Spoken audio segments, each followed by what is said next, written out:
Bonjour, je vous présente cet ouvrage. Adam Smith, recherche sur la nature et les causes de la richesse des nations, livres 1 et 2.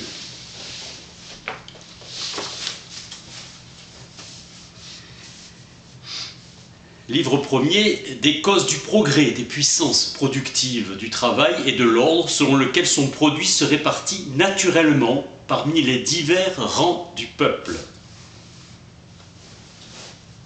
Livre 2, de l'accumulation du capital.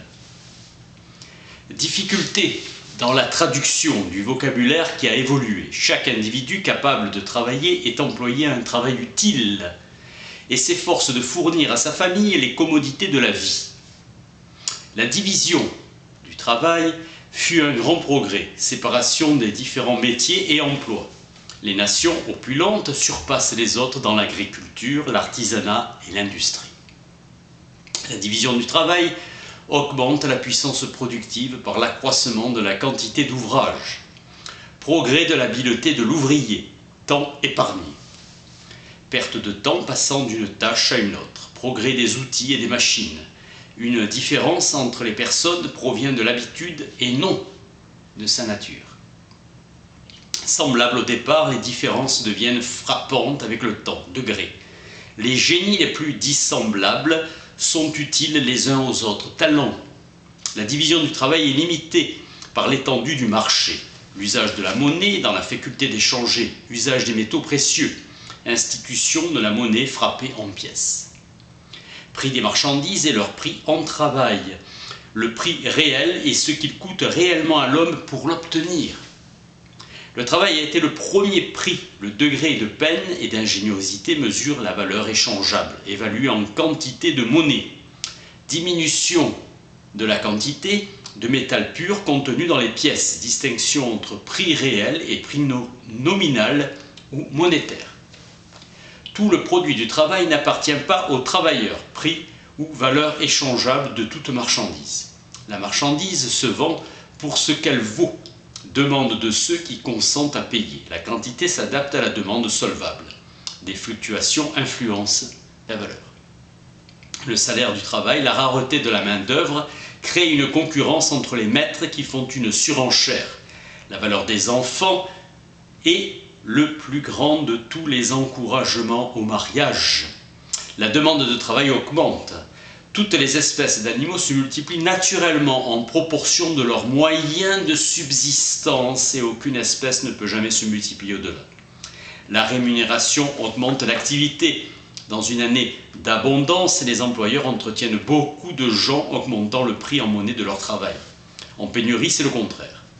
Le profit annuel moyen varie d'année en année. L'intérêt que l'emprunteur a les moyens de payer est en proportion du profit net. Salaire et profit dans les différents emplois et capitaux. Inégalité dans la rétribution. Profession honorable et déconsidération. On se livre par plaisir à ce qu'on faisait autrefois par nécessité. Pêche, chasse. Des machines onéreuses sont installées. Le profit du capital s'élève avec le risque. Le profit est un salaire déguisé. Le salaire est plus élevé dans les nouvelles activités. Le capital et le travail cherchent l'emploi le plus avantageux, se portant vers la ville et désertant la campagne. Supériorité de l'activité des villes. Isocrate, dans son discours contre les sophistes, disait que ceux qui enseignent la sagesse devraient certainement être sages eux-mêmes. Avant l'invention de l'imprimerie, étudiants et mendiants étaient presque des termes synonymes, les universités donnant licence de mendier à tous les étudiants. Isocrate demandait 10 mines, 37 livres à chaque étudiant. Il en avait 100. Il enseignait la rhétorique par série de conférences. Plutarque demandait 1000 mines pour son enseignement ou didaction. Platon vivait avec beaucoup de faste. Aristote, précepteur d'Alexandre, a été récompensé avec la plus grande magnificence par Philippe, le père d'Alexandre. Grande considération pour Carnéade, ambassadeur à Rome, qu'Athènes envoyait malgré son statut d'étranger babylonien de naissance. Sous le règne d'Élisabeth, chaque paroisse devait pourvoir aux besoins de ses propres pauvres, taxes paroissiales. La rente foncière, le propriétaire de la terre fixe le prix de la rente. Intérêt raisonnable sur le capital, investi selon Caton l'Ancien, l'activité la plus profitable est l'élevage de bonne qualité. La vigne est soumise plus que tout autre arbre à fruits à l'effort de la différence de sol. La rareté rend la concurrence vive, la nourriture de l'homme procure une rente aux propriétaires. Les pays sont peuplés en proportion du nombre de gens que la production de la terre permet de nourrir. La demande des métaux provient de l'utilité et de leur beauté. Ornementation du vêtement et du mobilier. Rente des mines par le prix des pierres précieuses et des métaux. Une plus grande production des mines est liée à une diminution de la valeur des métaux. Le prix de l'or et de l'argent augmente en même temps que la richesse du pays. La quantité d'argent extraite des mines doit être suffisante. Le prix de la laine baisse en Angleterre malgré l'état florissant de l'activité de transformation de celle-ci. Le prix global du bétail baisse. L'interdiction d'exporter la laine a été un règlement nocif réduisant la valeur réelle des terres du royaume. Effet de la marche du progrès sur le prix réel des produits transformés.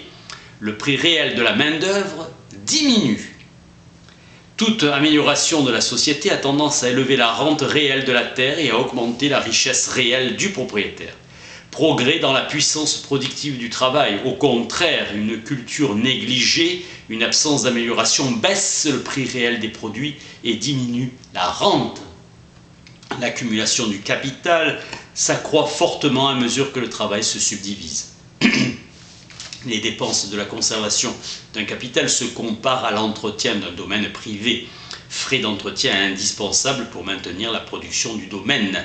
La monnaie est la partie du capital circulant d'une société. Le revenu brut de la société s'accroît de la valeur totale que le travail de ses ouvriers ajoute aux matières premières qu'on leur fait transformer. La Banque d'Angleterre est la plus grande banque de circulation d'Europe. Elle date de juillet 1694. Elle avança au gouvernement 1,2 million de livres à un intérêt de 8% plus les frais de gestion. La stabilité de la Banque d'Angleterre se mesure à celle du gouvernement britannique. La multiplication des banques dans le royaume augmente la sécurité du public. Obligation aux banques d'être circonspectes dans leurs agissements. Les travailleurs improductifs et les gens qui ne travaillent pas du tout ont une rente foncière ou des profits de capital. Subsistance.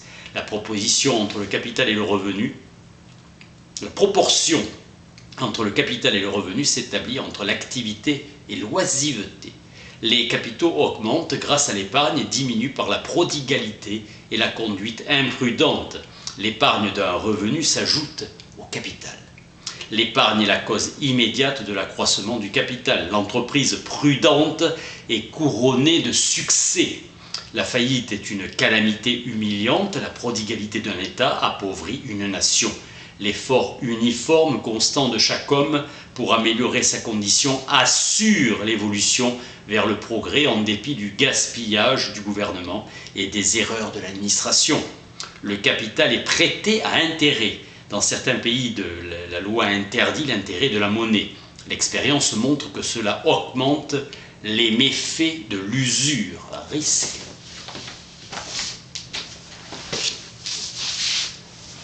Adam Smith, Recherche sur la nature et les causes de la richesse des nations, livre 1 et 2. Merci.